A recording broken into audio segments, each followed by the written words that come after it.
And then when you finished VWO, then what happened? Then I decided I come back home. Why? Because I applied for a studieburse for Scholarship, yeah. scholarship. Yeah. Back then, your name was being put in a big tombola, Yeah. and then pick who gets in Amazing. and who didn't get it. So I didn't get the scholarship the first year that I applied for it. I wanted to study for a taalvertaler. So I decided, my mom said, if you don't have nothing to do in Curaçao, you finish that video and you didn't get a scholarship, you don't have anything to stay to do there, so you come back home.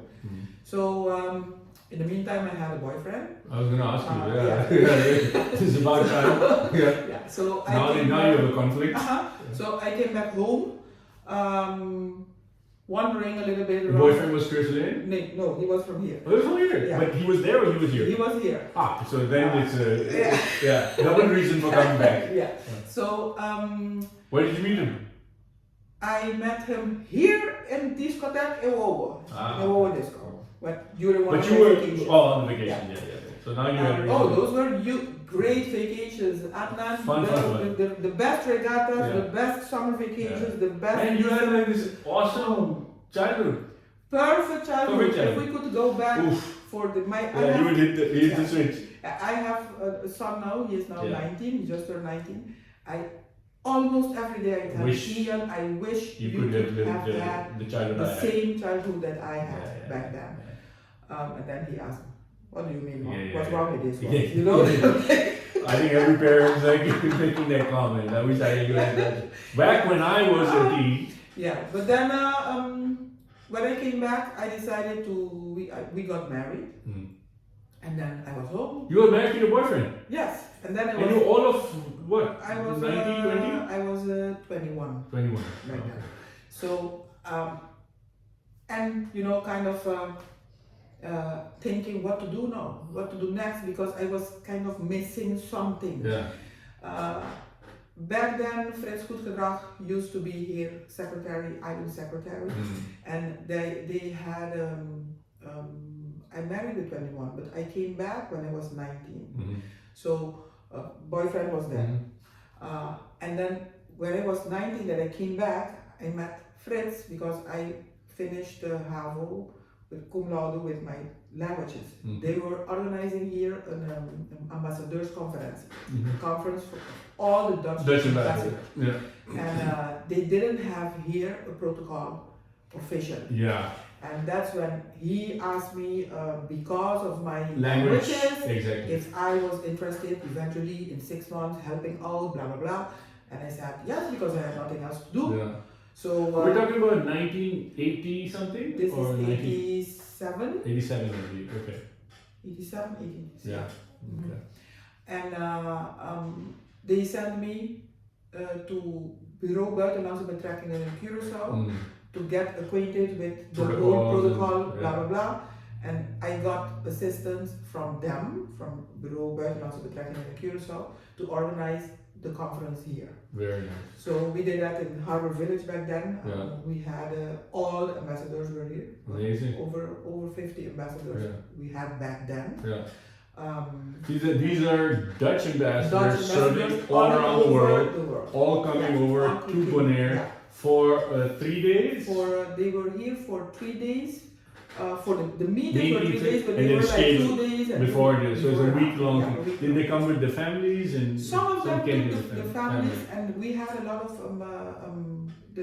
the governance back then from Den Haag also came over. Yeah.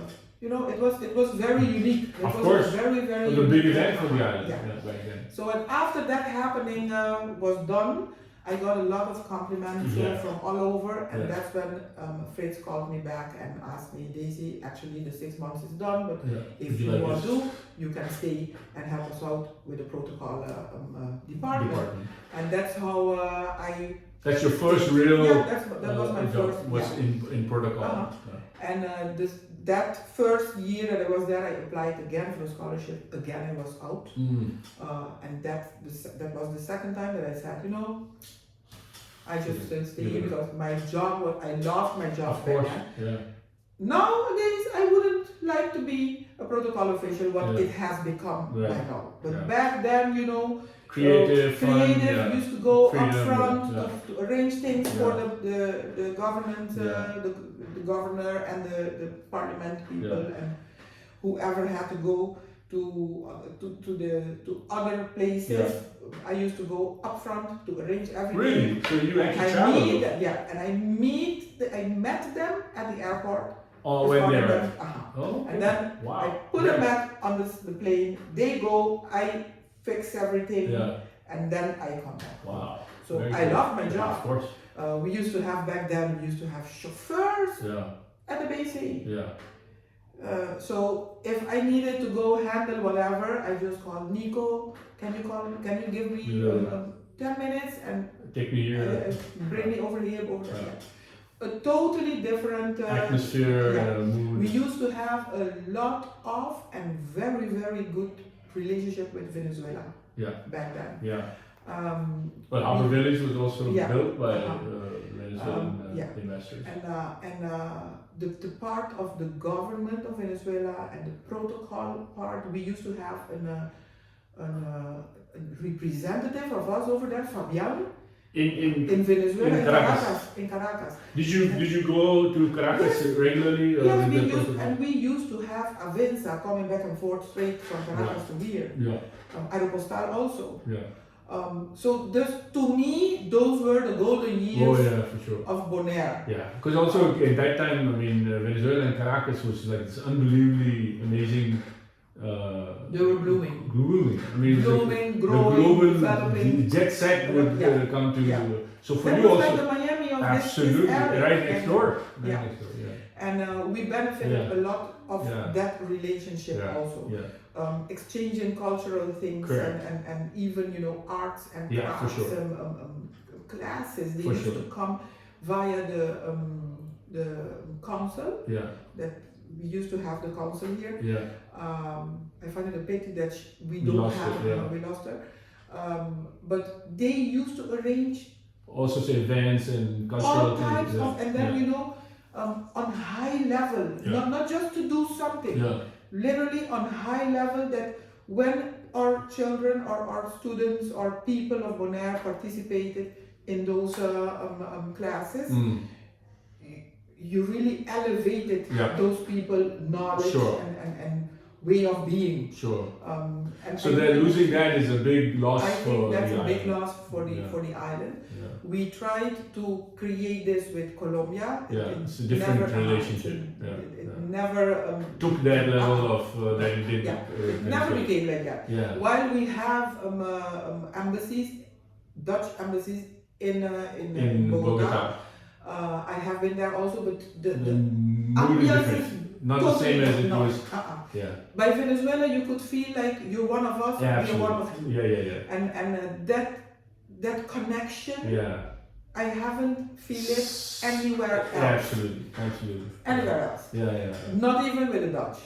Very interesting, because if you look back at history, it's kind of interesting that when we talk about the Arawaks and people who came in dugout canoes to Bonaire, they actually came from that neighborhood, from Venezuela. So in fact, it's kind of interesting that there's a really old historical connection between that land and Bonaire. And I think it's still there. In the soil, in the soul, in the spirit. It's fascinating. Our people used to be sent out for health issues to Caracas or to Valencia. Our own people, by yourself, you used to go, if you talk about going for a second opinion or whatever, you would go there. You go free to finish. You know what? Now, of course, we'll come to that and later on because I have a saying which is that in a world of globalization, no island is an island. That what happens in the world affects us. For example, COVID started somewhere in China, but within a year or something, it was affecting the whole world, including little Bonaire. We were also affected. So what happens in one corner of the world affects us. And what happened in Venezuela in terms of the political changes and the contest between the Venezuelans and the Americans and the sanctions that impacted us also. And the relationships were broken between Venezuela and a lot of the neighborhood.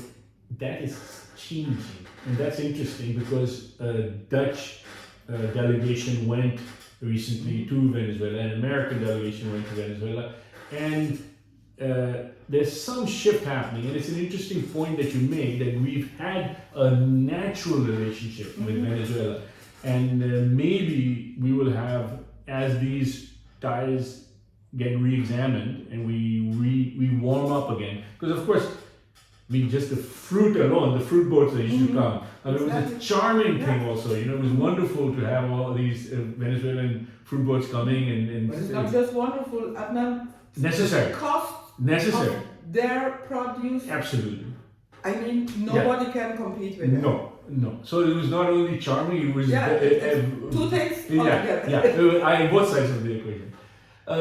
So going back, you ended up doing the protocol work for a while.